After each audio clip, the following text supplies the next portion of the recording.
안녕하십니까. CJB 모닝와이드 수요일 아침에 인사드립니다. 충북교육도서관이 인공지능을 활용한 도서 추천으로 주목받고 있습니다. 스크린에 나이와 성별, 직업, 기분을 입력하면 빅데이터를 기반으로 책을 추천해준다고 합니다. 네, 이 서비스는 베스트셀러나 신간도서 위주에서 벗어나서 숨어있는 좋은 도서들을 만날 수 있다는 장점이 있는데요. 네. 집에 있는 시간이 많은 요즘 인공지능이 추천하는 독서 해보시면 좋겠습니다. 네, CJB 모닝와이드 뉴스 시작합니다. 지난 2014년 7월 청주시와 청원군이 통합된 지 6년 만에 통합신청사 설계도안이 나왔습니다. 국내외 50여 개 팀의 출품작 중 노르웨이의 건축가 로버트 그린우드의 출품작이 최종 선정됐습니다. 조용광 기자입니다.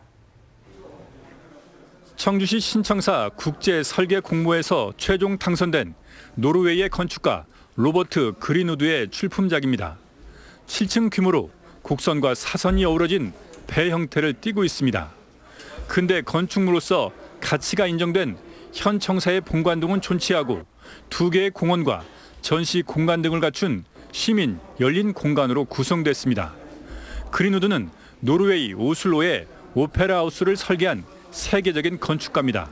새로운 어떤 건축의 파라다임, 정부의 청사 같은 그 관 건물로서의 어떤 새로운 파라다임을 보이는 어떤 건물의 어떤 제안이라고도 볼 수 있습니다. 청주시 신청사 설계 공모는 3월부터 2단계에 걸쳐 진행됐습니다. 국내외 23개국 52개 팀의 출품작 중 1단계 심사를 통과한 5개 팀과 한국건축가협회의 추천을 받은 해외 초청 건축가 3명 등 8개 팀이 최종 경합을 벌였습니다. 심사 전 과정은 공정성과 투명성 확보를 위해 온라인과 오프라인을 통해 일반에 공개됐습니다. 내년 6월쯤 최종 설계 도면이 나오면 오는 2022년 착공에 2025년 말쯤 신청사의 유형이 드러날 전망입니다. 지난 1965년 현 청주시 청사가 건립된 지 60년 만입니다. 세계적 수준의 랜드마크, 새로운 청사를 가지니까 이게 어떤 의미에서는 21세기의 문화재가 되는 거 아닌가 이런 생각을 합니다. 청주시는 오는 20일부터 8월 말까지 2단계 최종 심사에 오른 8개 출품작을 시청과 4개 구청을 돌며 순회 전시합니다. CJB 뉴스 조윤광입니다. 충주시가 지역의 초중고등학생 2만여 명에게 40만 원씩 지원합니다. 코로나19로 취소된 행사 예산과 불필요한 지출을 줄여서 아낀 시비를 충주판 뉴딜 사업에 투입하겠다는 건데요. 지역 경제에 복이 되면 좋겠습니다. 이윤영 기자의 보도입니다. 충주 학교 밖 청소년 지원센터입니다. 학교를 떠나 홀로서기에 나선 청소년들의 쉼터입니다.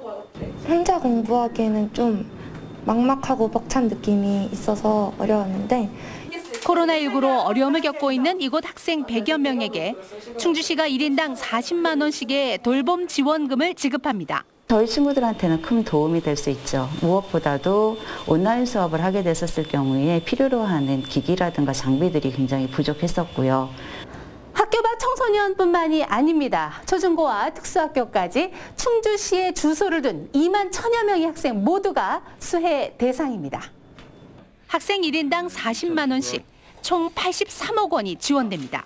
이거는 전국의 최고 규모이고 아마 기초자치단체에서 학생들만 이렇게 하는 거는 최소라고 저희는 생각을 합니다. 또한 읍면동 주민들이 직접 발굴한 461개의 우리마을 뉴딜 사업에 94억 원, 희망 일자리 사업에 56억 원, 전통시장 안전관리 패키지 사업에 5억 원 등 모두 595억 원 규모입니다.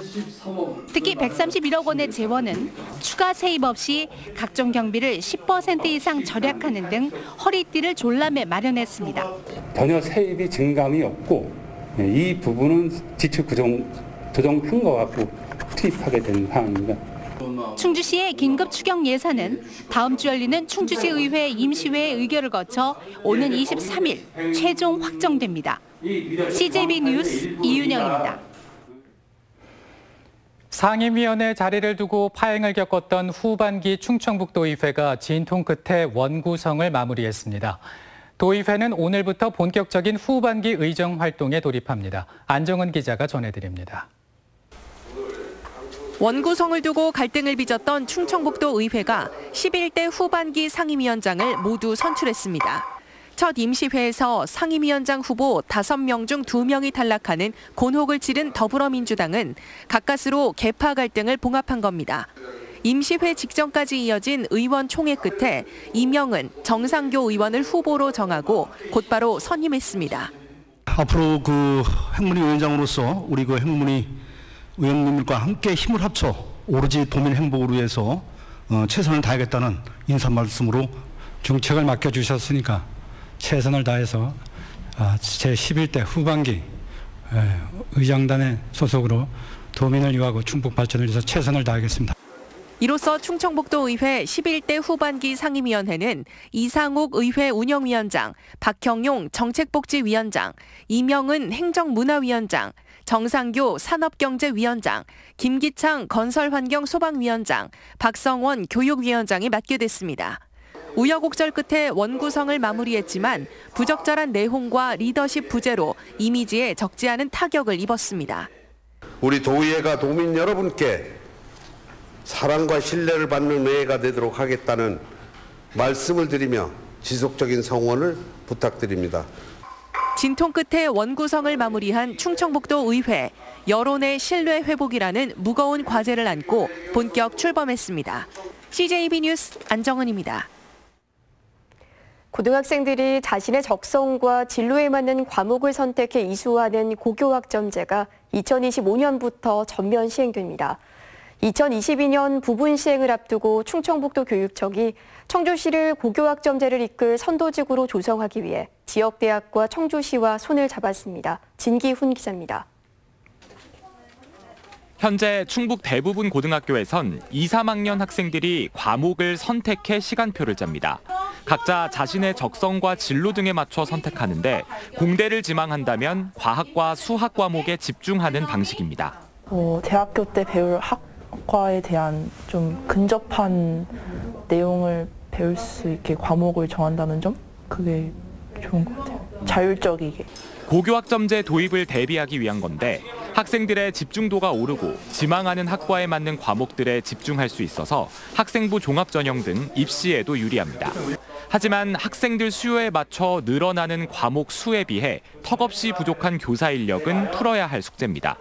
여기에 정시를 확대하는 최근 입시 정책은 고교학점제 도입 목적과는 반대로 가는 모습입니다. 대학이나 지역사회에서 같이 인력풀을 구성을 해서 학교 수업에 좀 더 도움이 돼서 학생들이 원하는 과목을 들을 수 있도록 하는 것이 좋고요. 학생들이 원하는 과목을 들었을 때도 입시에 불리하지 않도록 하는 제도의 개선이 필요하다고 생각합니다.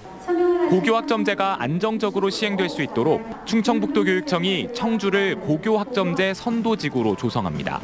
청주시와 청주 지역 7개 대학이 협력해 시는 각 학교에 대한 투자 강화와 강사 인력풀, 교육 문화 공간 등을 조성하고 대학은 부족한 강의 인력과 심화 강의 등을 지원합니다.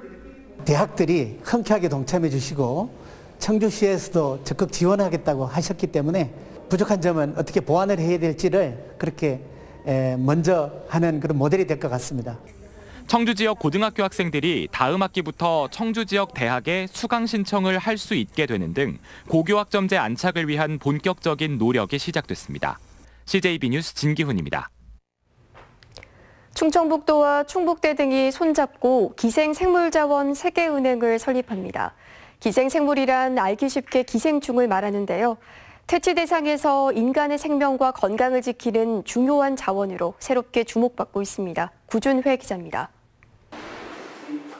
2005년 충북대가 설립한 세계 최초이자 유일의 기생생물 자원은행입니다.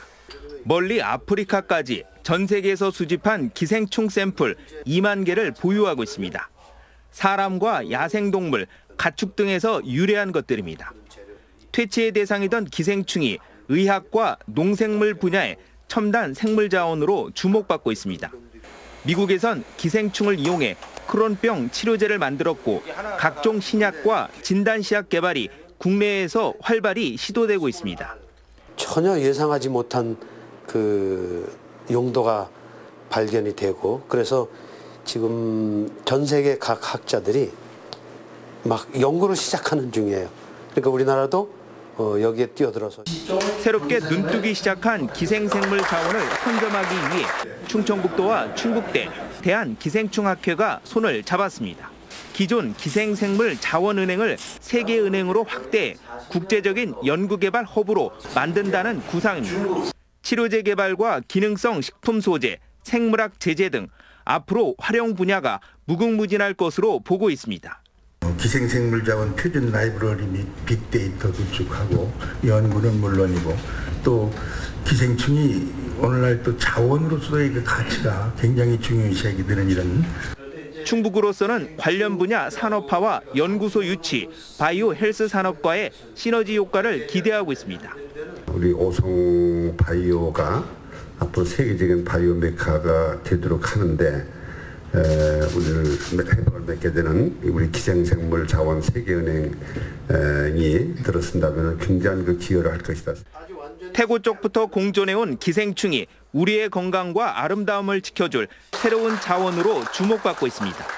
CJB 뉴스 구준혜입니다.